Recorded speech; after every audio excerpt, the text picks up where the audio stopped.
SprintCarUnlimited.com, coming to you from Eldora Speedway, where we're third place finisher in the Joker's Jackpot, Rico Abreu. Rico, so dominant last night. Tonight you got out front and looked like you were cruising, and then it looked like Kyle just either picked up the pace or you got tight or something. What happened there through the middle stages? I think that the pace was set pretty fast throughout the race. I just on the red flag, I feel like I might have gave my team, a little bit too much information just as I was processing things so quickly, and we made some adjustments that went the wrong direction, and I feel like my car got up, getting in where I couldn't get off as good, and the forward drive didn't really. I was looking for some more forward drive to get some launch, and I really just needed to continue to set a faster pace, and then that restart there with 20 to go, and I just tried to cut some real estate and through 1 and 2, and then do it again in 3 and 4, and just open the door up for Kyle. So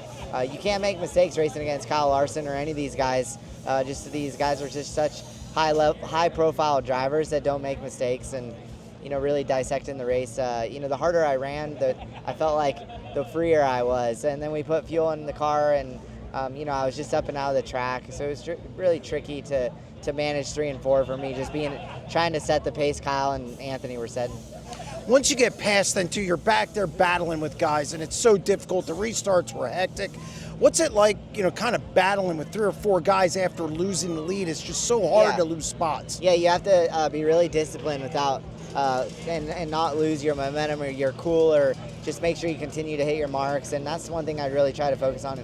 Ricky Warner's really helped me with is trying to, the footwork it takes to win here, and just how aggressive you have to be. But I really was trying to find my lane through 3 and 4 where I didn't really have to rely on the wall, and I just didn't feel like that was there tonight. So, I tried moving around, and I couldn't really find the grip. So I was just, it was getting a little frustrating for me, and I really had to catch myself on not losing my cool and overdriving. Eldora is such a tricky place, and you've won races here, but big races have eluded you a little bit. You have big wins at Skagit. You have, big win, Tuscarora 50. Do you feel like you're closing in on one here?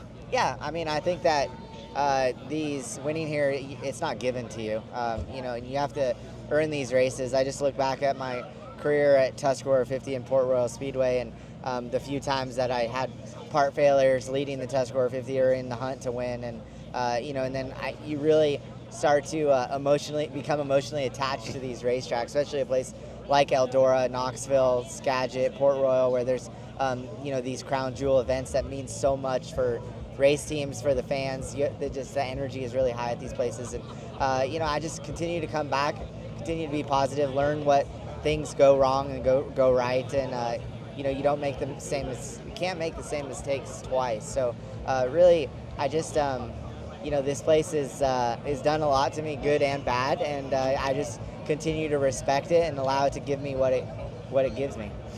You got a couple more races this week, and a big one Saturday. How good do you feel going into that? Even though maybe a little disappointed tonight, do you feel like you have something for Saturday? Because, hey, you weren't right necessarily, and you still ran third. Yeah, I think that's how you look at it. And I got Ricky Warner on the wrenches, so we're going to make some changes and go into tomorrow. And winning tomorrow is going to be a big deal for us. So we got to just get ourselves in position again, like we put ourselves in position the last 2 nights. Well, congratulations on a solid run. Thank you.